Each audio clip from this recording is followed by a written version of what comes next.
ভাই আপনাকে এই সমস্ত উদ্বাগ কবে শেষ হইবে? আমার ছাড়িয়ে দেন, আমি বাড়ি যাবো। চুপ থাক, একটা কথা কিন্তু তুই কবি না। শিকদারের বাড়ি থেকে ডাকাতি করিলে তারপর তোর ফয়সালা করুন। আচ্ছা, শিকদারের বাড়িতে যদি আমরা লাইট জ্বলে থাকে আমরা ঢুকুন কেমনে? খুদার নিবে যাবে। আরে বেটা, কারেন্ট গেলেছে না বাতি নিবো? চল এক কাজ করি, মেন সুইচটা অফ করে দিই। তার আগে তোরও কিন্তু কিছু কাজ আছে। চুরি কিন্তু ঠিকঠাক মতো রাখিস, আর যদি কোনো উল্টা পাল্টা করে না স্টেট হান্দায় দিবি কিন্তু। আর আমি কিন্তু এটা রেডি রাখছি। বোম আছে না ফিট করা? মাইন্ড বোম ছিল তো নাকি? মাইনবমের কার্যক্রম কি ধরনের হইতে পারে ভাই? ডিসকোডেন্সের ছবিতে দেওয়া নাই? দেখছি ওয়াসিমলি দিয়ে। কোন পাগলের পাল্লা পড়ছি রে? আমি তো পাগল হয়ে যাবো। এই এত কথা হচ্ছে কেন? নাম। তুমি এখানে অফিসের কাজ নিয়ে বসলে, আমি এখন সিরিয়াল দেখবো কি করে? তুমি না বাসাটাকেও দিন দিন অফিস বানিয়ে ফেলছো। আরে বাবা, একটা জরুরি মেল আসার কথা, আমি চেক করছি। বায়ারের সঙ্গে তো ডিল করতে হয় প্রপারলি, তাই না? নাহলে কাজ হবে কি করে? আর একটা চশমা পড়েছে। তুমি কি আদৌ কিছু দেখতে পাও বলো? চশমা তো আমি সবসময় পড়ি না, মাঝে মাঝে যখন প্রয়োজন হয় তখন পড়ি।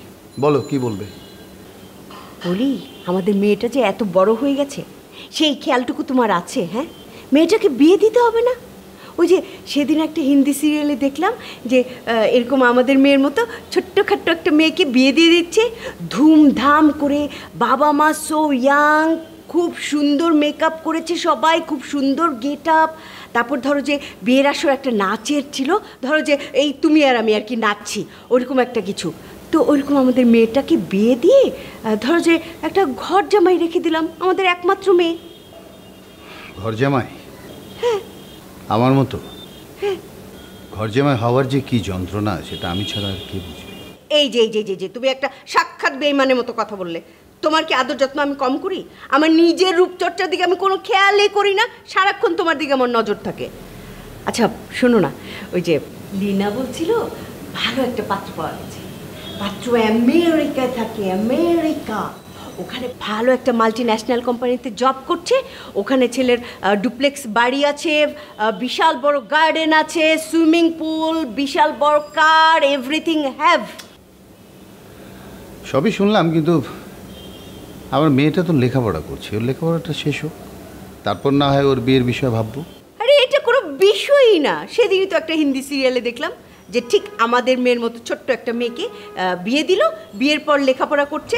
ধরো যে বিয়ের পর দিনই ভার্সিটিতে যাচ্ছে, শাশুড়িকে বলছে মাম্মি বাই। তো ওরকম আমাদের মেয়েরও হবে, বিয়ের পর লেখাপড়া করবে। করো, তোমাদের যা ইচ্ছে করো, কারণ আমি বললেও সেটা তো খুব একটা এফেক্টিভ হবে বলে আমার মনে হয় না, তাই না? এই ঠিক তোমার মতো না, সেই দিনই দেখলাম ঠিক তোমার মতো একটা ডায়লগ ডেলিভারি দিল, একদম ঠিক তোমাকে ওরকম লাগলো। স্টার জলসা? হ্যাঁ, স্টার জলসা, একদম তোমাকে ওই পুরোনো দিনের নায়কের মতো লেগেছে, সত্যি বলছি। আচ্ছা কোনো সমস্যা নেই, আমি লীনাকে সব কিছু ওকে করে দিচ্ছি। হ্যাঁ, বলছি যে তোমার কোনো আপত্তি নেই।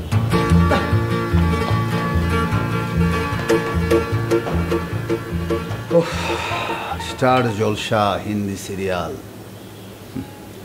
মাথাটাকে খারাপ করে দিয়েছে এদের।